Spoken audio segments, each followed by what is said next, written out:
너는 거짓된 풍설을 퍼뜨리지 말며 악인과 연합하여 위증하는 증인이 되지 말며 다수를 따라 악을 행하지 말며 송사의 다수를 따라 부당한 증언을 하지 말며 가난한 자의 송사라고 해서 편벽이 되이 두둔하지 말지니라. 내가 만일 내 원수의 길 잃은 소나 나귀를 보거든 반드시 그 사람에게로 돌릴지며 내가 만일 너를 미워하는 자의 나귀가 짐을 싣고 엎드러짐을 보거든 그것을 버려두지 말고 그것을 도와 그 짐을 부릴지니라. 너는 가난한 자의 송사라고 정의를 굽게 하지 말며 거짓 일을 멀리하며 무죄한 자의 의로운 자를 죽이지 말라. 나는 악인을 의롭다 하지 아니하겠노라. 너는 뇌물을 받지 말라. 뇌물은 밝은 자의 눈을 어둡게 하고 의로운 자의 말을 굽게 하느니라. 너는 이방 나그네를 압제하지 말라. 너희가 애굽 땅에서 나그네 되었은즉 나그네의 사정을 아느니라. 너는 6해 동안은 너희 땅에 파종하여 그 소산을 거두고 7째 해에는 갈지 말고 묵혀두어서 내 백성의 가난한 자들이 먹게 하라. 그 남은 것은 들짐승이 먹으리라.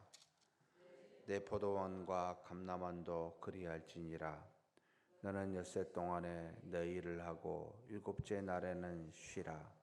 내 소와 나귀가 쉴 것이며 내 여종의 자식과 나그네가 숨을 돌리리라. 내가 내게 이른 모든 일을 삼가 지키고 다른 신들의 이름은 부르지도 말며 내 입에서 들리기도 하지 말지니라. 너는 매년 3번 내게 절기를 지킬지니라. 너는 무교병의 절기를 지키라. 내가 내게 명령한 대로 아비벌의 정한 때에 1해 동안 무교병을 먹일지니 너는 그 달에 내가 애굽에서 나왔음이라. 빈손으로 내 앞에서 나오지 말지니라. 맥주절을 지키라. 이는 내가 수고하여 밭에 뿌린 것의 첫 열매를 거둠이니 수장절을 지키라. 이는 내가 수고하여 이룬 것을 연말에 밭에서부터 거두어 저장함이니라. 내 모든 남자는 매년 3번씩 주 여호와께 보일지니라. 너는 내 제물의 피를 유교병과 함께 드리지 말며 내 절기 제물의 기름을 아침까지 남겨주지 말지니라. 내 토지에서 처음 거둔 열매의 가장 좋은 것을 가져다가 너의 하나님 여호와의 전에 드릴지니라. 너는 염소 새끼를 거미의 젖으로 삼지 말지니라. 내가 사자를 내 앞서 보내어 길에서 너를 보호하여 너를 내가 예비한 곳에 이르게 하리니 너희는 삼가 그의 목소리를 청종하고 그를 넓게 하지 말라. 그가 너희의 허물을 용서하지 아니할 것은 내 이름이 그에게 있음이니라. 내가 그의 목소리를 잘 청종하고 내 모든 마음대로 행하면 내가 내 원수에게 원수가 되고 내 대적에게 대적이 될지라. 내 사자가 내 앞서 가서 너를 아모리 사람과 헷 사람과 브리스 사람과 가나안 사람과 히위 사람과 여부스 사람에게로 인도하고 나는 그들을 끊으리니 너는 그들의 신을 경배하지 말며 섬기지 말며 그들의 행위를 본받지 말고 그것들을 다 깨뜨리며 그들의 주상을 부수고 내 하나님 여호와를 섬기라. 그리하면 여호와가 너희의 양식과 물에 복을 내리고 너희 중에서 병을 제하리니 내 나라에 낙태하는 자가 없고 임신하지 못하는 자가 없을 것이라. 내가 너의 낮술을 채우리라. 내가 내 위엄을 내 앞서 보내어 내가 이를 곳의 모든 백성을 물리치고 내 모든 원수들이 내게 등을 돌려 도망하게 할 것이며 내가 왕벌을 내 앞에 보내리니 그 벌이 히위 족속과 가나안 족속과 헷 족속을 내 앞에서 쫓아내리라. 그러나 그 땅이 황폐하게 되므로 들짐승이 번성하여 너희를 해할까 하여 1년 안에는 그들을 내 앞에서 쫓아내지 아니하고 내가 번성하여 그 땅을 기업으로 얻을 때까지 내가 그들을 내 앞에서 조금씩 쫓아내리라. 내가 내 경계를 홍해에서부터 블레셋 바다까지 광야에서부터 강까지 정하고 그 땅의 주민을 내 손에 넘기리니 내가 그들을 내 앞에서 쫓아낼지라. 너는 그들과 그들의 신들과 언약하지 말라. 그들이 내 땅에 머무르지 못할 것은 그들이 너를 내게 범죄하게 할까 두려움이라. 내가 그 신들을 섬기면 그것이 너희 올무가 되리라. 아멘. 출애굽기 23장도 이어서 십계명에 관련된 말씀들을 구체적으로 설명해 주고 있습니다. 1절에서 3절까지는 거짓 증거하지 말라라고 하는 구계명에 관련된 내용들을 말하고 있습니다. 어떻게 쉽게 거짓 증거할 수 있을까요?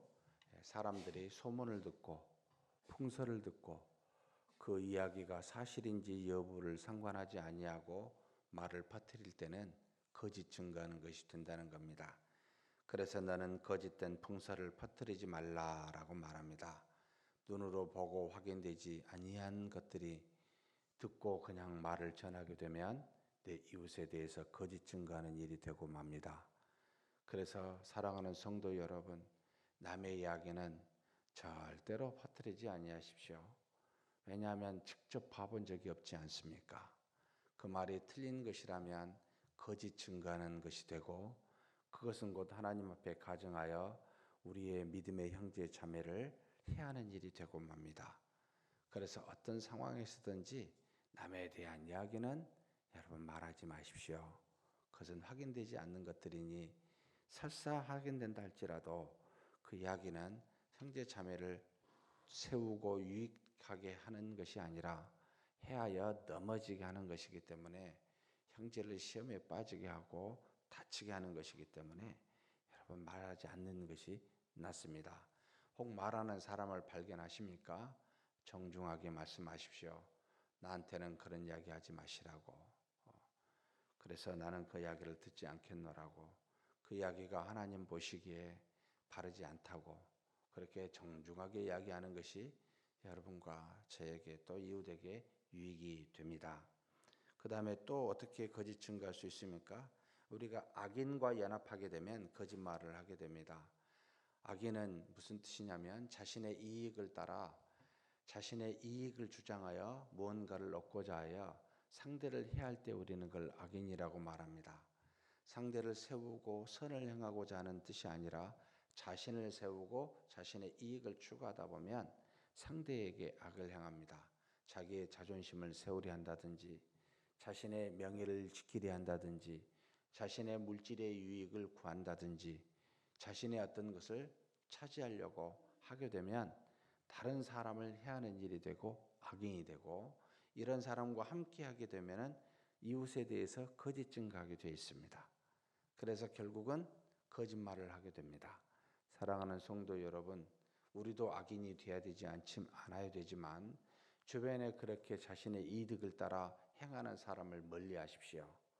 그것이 우리에게 유익합니다. 왜냐하면 함께하다 보면 똑같이 거짓 증거하게 돼 있기 때문입니다. 또 무엇 때문에 사람의 악을 거짓 증거합니까? 2절에 보면 다수를 따라가면 그렇습니다. 많은 사람들이 욕하니까 거기에 앉아 있으면 자기도 똑같이 이웃에 대해서 거짓 증거하게 됩니다. 그래서 항상 많은 사람이 모이는 곳을 조심하십시오. 악은 항상 홀로 행하기보다 다수 함께 행하려고 합니다. 왜냐하면 그래야 덜 두려우니까요. 많은 사람이 함께 행하면 괜찮다고 생각이 됩니다. 그리고 자신의 악이 작게 보이기 때문에 쉽게 거짓 증거하고 악을 행하게 됩니다. 그래서 여러 사람들이 모여 있을 때 이야기하는 것을 굉장히 조심하셔야 됩니다. 우리가 믿음 안에서 친밀한 교제를 함께 이루어가는 것이 굉장히 유익합니다. 그러면 여러 사람이 모여서 함께 이야기를 나눌 때 무슨 이야기를 해야 되겠습니까? 우리 각자 전체에게 유익이 될 수 있는 유일한 말은 하나님의 말씀입니다. 하나님의 사랑에 대해서 나누는 겁니다.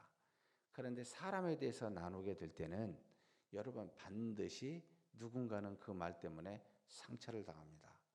그럴 때는 여러분 형제에게 악을 행하지 말라고, 우리가 거짓 증거하지 말자고 그 말을 듣지 아니합니까? 조용히 일어서서 그 자리를 뜨십시오. 그것이 지혜로운 자의 모습입니다. 그래서 교회에서 여러 사람이 모일 때는 사람에 대해서 말씀하지 마시고 하나님과 하나님의 말씀에 대해서, 은혜에 대해서 나누는 것이 범사에 유익하다라는 것 기억하셨으면 좋겠습니다. 특별히 또 누구에게 거짓 증거하기 쉽습니까? 가난한 사람, 소외된 사람, 힘없는 사람에 대해서는 거짓 증거하기 되게 쉽습니다. 왜요? 힘이 없으니까. 너무나 그 사람에 대해서 쉽게 평가하고 말하게 됩니다. 너무나 세상은 힘의 원리에 따라 움직여지는 세상이기 때문에 약하고 힘없는 사람에 대해서는 너무나 쉽게 이야기를 입을 댑니다. 사랑하는 성도 여러분, 그 사람이 우리 눈에 쉽게 보입니까? 과연 하나님의 나라에서도 그럴까요? 과연 하나님도 그렇게 생각하실까요? 절대 그렇지 않습니다. 그러니 어떤 사람에 대해서도 여러분 쉽게 생각하시면 아니 됩니다. 더군다나 가난한 자, 힘없는 자를 그렇게 생각해서 말을 할 때 힘 있는 사람의 편이 되어주고 힘없는 사람은 오히려 아무 잘못이 없는데 그 사람에게 안된 잘못된 말을 하게 될 때 우리는 그 이웃에 대해서 거짓 증거하게 된다. 그래서 지금 그렇게 우리에게 가르쳐주고 있습니다. 그 다음에 4절부터 보면은 원수를 할지라도 원수를 악으로 대하지 말고 선으로 대하라. 원수의 가축이 혹시 잃어버렸거든 원수 것인 줄 알면 반드시 되돌려 주라. 원수의 나귀가 길을 가다가 넘어져 있으면 반드시 이렇게 세워주라 라는 겁니다. 우리는 원수 갚는 일은 우리에게 있는 것이 아니라 하나님에게 있습니다. 악을 선으로 이기면 하나님께서 원수의 위에다가 숯불을 놓는다고. 오히려 하나님이 그것을 보시고 우리의 신원을 아시고 대신 해주신다는 겁니다. 그러니 원수를 보거든 피하지 마시고 원수를 보거든 선을 행하십시오. 이것이 믿는 자, 신자의 모습이다 라고 가르칩니다. 6절에서부터 9절까지는 여러 가지 십계명이 한꺼번에 섞여 있습니다. 너는 가난한 자의 송사라고 정의를 굳게 하지 말아라. 거짓 일을 멀리하며 무죄한 자와 의로운 자를 죽이지 말아라. 나는 악인을 의롭다 하지 아니하는 하나님이시다. 너는 뇌물을 받지 말라. 뇌물은 밝은 자의 눈을 어둡게 하고 그리고 정의로운 자의 말을 굽게 한다. 정말 물질이 사람을 마음을 시원하게 하는 선물이 되기도 하는데요.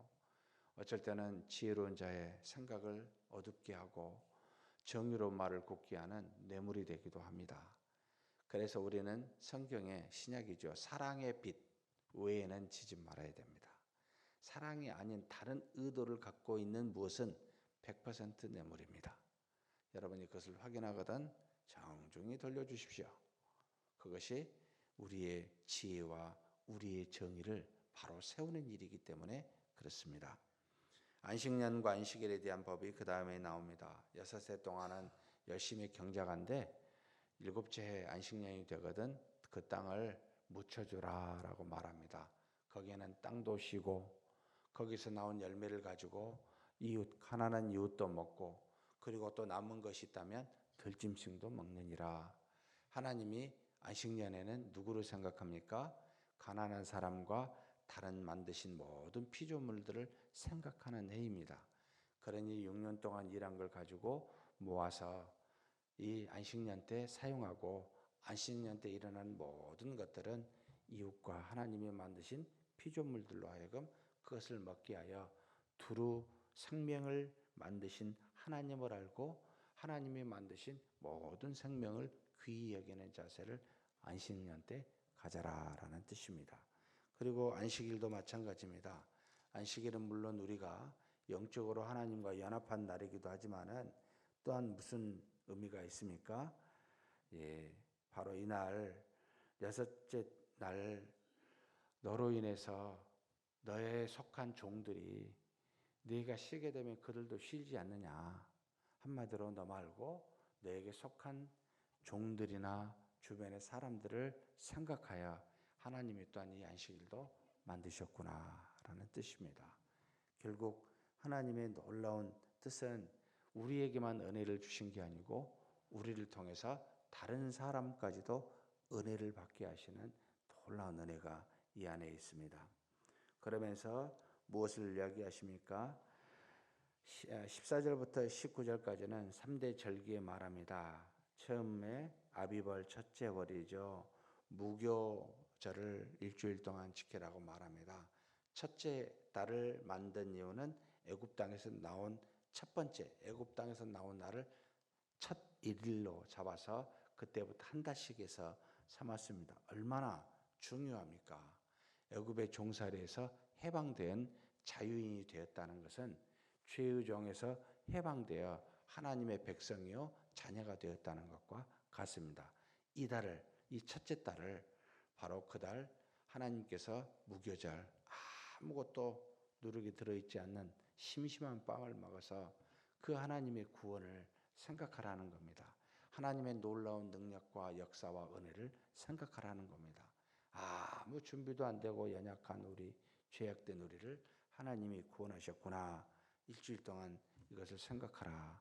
그 다음에 두 번째, 여기 보면 맥추절 지키라고 합니다. 칠칠절이라고도 하죠. 오순절이라고도 부릅니다. 근데 이날은 내가 수고하여 밭에 뿌린 것의 첫 열매를 거둠이라 라고 16절에 말합니다.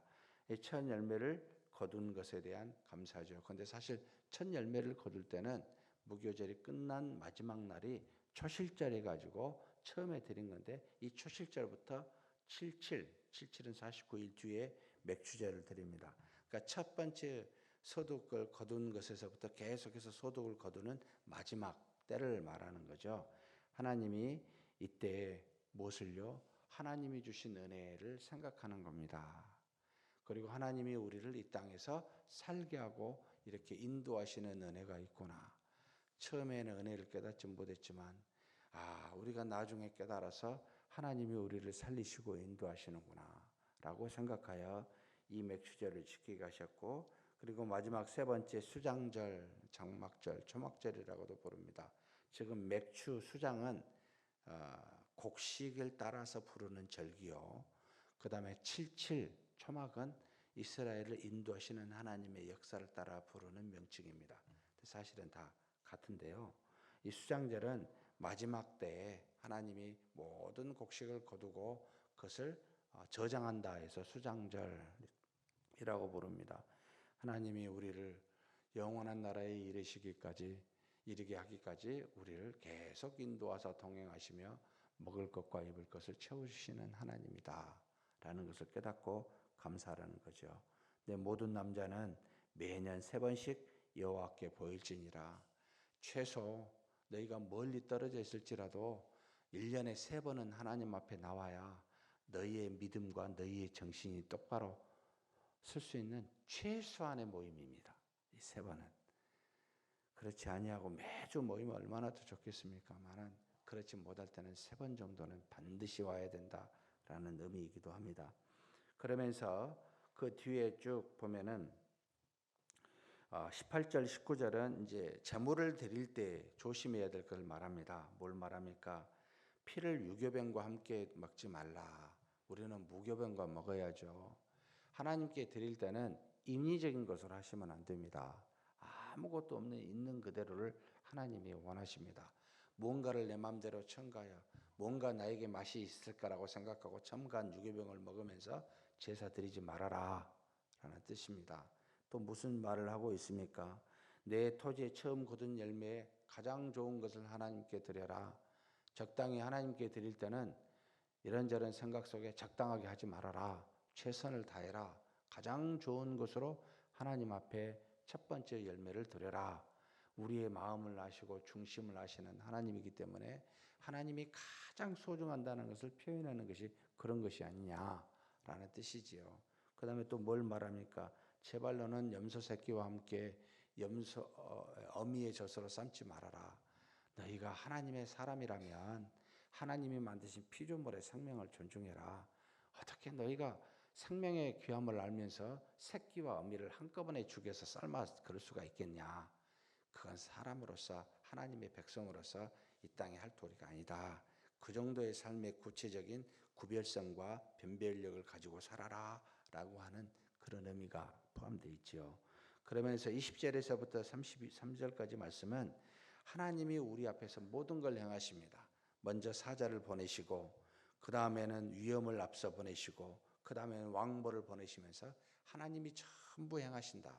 가나안 땅에 들어가서 전부 하나님이 먼저 행하신다. 그런데 여러분 20절에 내 사자를 내 앞에서 보내. 여기 사자라는 것은 메신저 또는 전사, 좀 더 구체적으로 표현하면 하나님이 세운 지도자를 말합니다. 하나님이 내 앞서서 지도자를 너를 보내 너를 보호하면서 애비한 곳에 이르게 하시겠다.